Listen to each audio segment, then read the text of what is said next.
Mutual fund sahi hai. We've all heard of that. All of us have some money in mutual funds.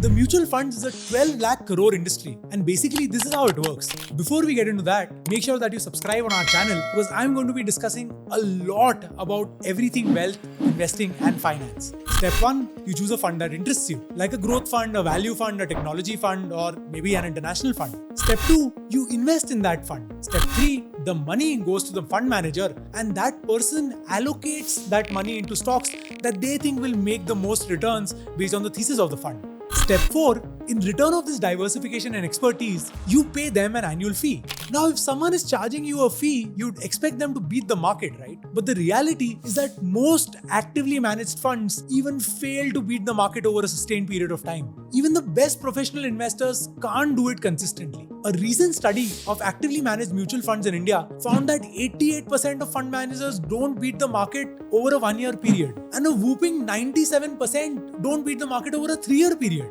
And over a 10-year period, well, you might as well just remove your money and put it somewhere else. It doesn't just end there. Let's say you invested your money this year in the top 3 performing funds. The next year, you are almost surely going to make 1% less than the market. On the other hand, if let's say you put in your money in the 3 worst performing funds, you would actually still end up making less than 1% than the market. Basically, it is extremely hard to consistently beat and consistently give great returns. That's true, guys. Trading and money management is hard, and even the best in the world fail at it. A better option for most investors is actually to invest their money in index funds. An index fund is basically a fund that tracks an index like the S&P 500 or the Nifty 50. The Nifty 50 index here, for example, is just the top 50 stocks in the NSE weighted by their market cap. So essentially what's happening is that index funds are tracking a simple systematic strategy and there is no actual fund manager that's picking the stocks. Now, because of this, what happens is that an index fund will have drastically lower fees and you simply tend to end up making more money because the fund manager is not charging you fees. Here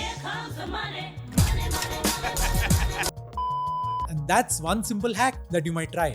Another smart option might be to put some of your money in ETFs. When it comes to ETFs, they are basically acting like an index fund, except that they are traded directly on the exchange. The benefit here is that unlike an index fund where there is a fund manager who's going to buy the shares corresponding to the index, in the ETFs, there is no such inefficiency involved. Because of this, you end up making just a bit more returns than the corresponding index fund as well. So to conclude, there are a few key differences between mutual funds, ETFs and index funds. The first part is that performance. Most fund managers don't beat an index, and as a result of that, you would rather not even put in money over there and maybe invest in just an FD.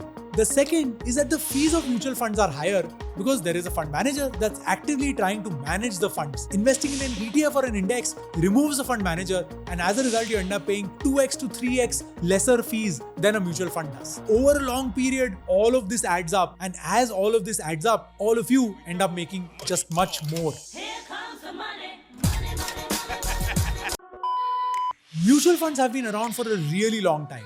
They are a popular way for all of us to invest. They've taught us how investing should happen. But in recent years, the popularity of ETFs and index funds have accelerated the adoption. And if you're looking for a low-cost way to diversify and invest your money, an index fund or an ETF is a better option for all of you to consider. On a personal note, I today almost exclusively invest only in ETFs or index funds, both across the India market and the US market. There are certain specific sectors that I am bullish on, like for example, technology or banking or rare earth metals. And even in those cases, instead of parking my money with a sectorial mutual fund, I rather invest in a sector-based index fund simply because all the fees add up. Creating wealth is a long-term game, and doing that regularly, consistently, and making sure that you don't end up paying smaller fees in here and there will end up making you a wealthier and richer person in the long run.